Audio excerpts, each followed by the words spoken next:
Hi friends, welcome to Sri Ranga's kitchen. இன்றைக்கி நம்ம கிச்சனில் ஒரு ஹெல்த்தியான கருவேப்பிலை குழம்பு ரெசிபி தான் பார்க்க போகிறோம். வாங்க பார்க்கலாம். இப்போ பண்ணத்துக்கு ஒரு பேனில் 2 டேபிள் ஸ்பூன் துவரம் பருப்பு சேர்த்து விட்டுக்கலாம். அடுப்பை லோ ஃப்ளேமில் வச்சுட்டு இது நல்லா செவந்து வாசம் வர வறுத்து விட்டுக்கலாம். இப்போ பாருங்கள், நல்லா செவந்து வாசம் வருது. இந்த ஸ்டேஜில் 2 கைப்பிடி அளவு கருவேப்பிலை சேர்த்து விட்டுடலாம். இதையும் நல்லா கிறிஸ்பி ஆகிற அளவு வறுத்து விட்டுக்கலாம். குழந்தைங்க பொதுவாக கருவேப்பிலைன்னா பொறுக்கி வச்சுருவாங்க. இந்த மாதிரி பண்ணி கொடுத்திங்கன்னா விரும்பி சாப்பிடுவாங்க. இதில் அயன் அவ்வளோ இருக்குது, ஹேருக்குமே ரொம்ப நல்லது. இப்போ பாருங்கள், நல்லா கிறிஸ்பியாக வறுத்துருக்கு. இந்த ஸ்டேஜில் அடுப்பை ஆஃப் பண்ணிவிட்டு இது ஆறினதுக்கப்புறமா கொஞ்சமாக தண்ணி சேர்த்து இதை நல்லா நைஸாக அரைச்சி எடுத்து வச்சிடலாம். இப்போ இது இருக்கட்டும்.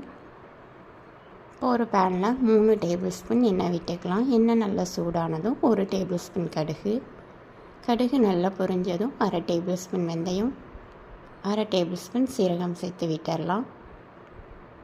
கூடவே கொஞ்சமாக பெருங்காயத்தூள் சேர்த்துடலாம். இப்போ பாருங்கள், வெந்தயம் சீரகமும் நல்லா வறுபட்டு வாசம் வருது. இந்த ஸ்டேஜில் 1 கப் அளவு சின்ன வெங்காயம் உரித்து எடுத்திருக்கேன். கூடவே 1 கட்டி பூண்டையும் உரித்து சேர்த்து விட்டுக்கலாம். இப்போ வெங்காயம் பூண்டை ரெண்டையுமே நல்லா வதக்கி விட்டுடலாம். இப்போ 1/4 டேபிள் ஸ்பூன் மஞ்சள் தூள், 1 டேபிள் ஸ்பூன் குழம்பு மிளகாய் தூள் சேர்த்து விட்டுடலாம். கூடவே தேவையான அளவு உப்பு.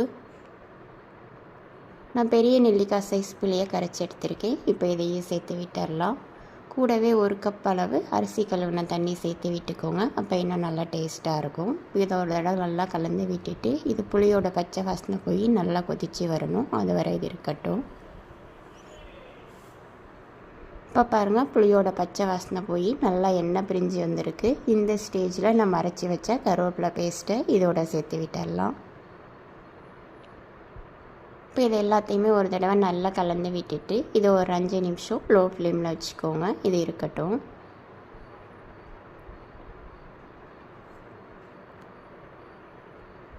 இப்போ பாருங்கள், 5 நிமிஷம் போல் ஆயிருக்கு. நல்லா கொதித்து வருது. இந்த ஸ்டேஜில் ஒரு சின்ன துண்டு வெல்லம் சேர்த்து விட்டுக்கலாம். இது குழம்போட டேஸ்ட்டை இன்னும் நல்லா எடுத்து கொடுக்கும். இப்போ இது ஒரு தடவை நல்லா கலந்து விட்டுட்டு இது 1 நிமிஷம் மட்டும் இருக்கட்டும்.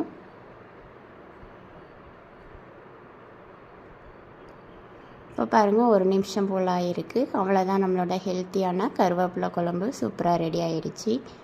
நீங்களும் இதே மாதிரி உங்கள் வீட்டில் கருவேப்பிலை குழம்பு ட்ரை பண்ணி பாருங்கள். உங்களுக்கு இந்த வீடியோ பிடிச்சிருந்தால் லைக் பண்ணுங்கள், ஷேர் பண்ணுங்கள், கமெண்ட் பண்ணுங்கள். மறக்காமல் சப்ஸ்கிரைப் பண்ணுங்கள். தேங்க்யூ ஃபார் வாட்சிங்.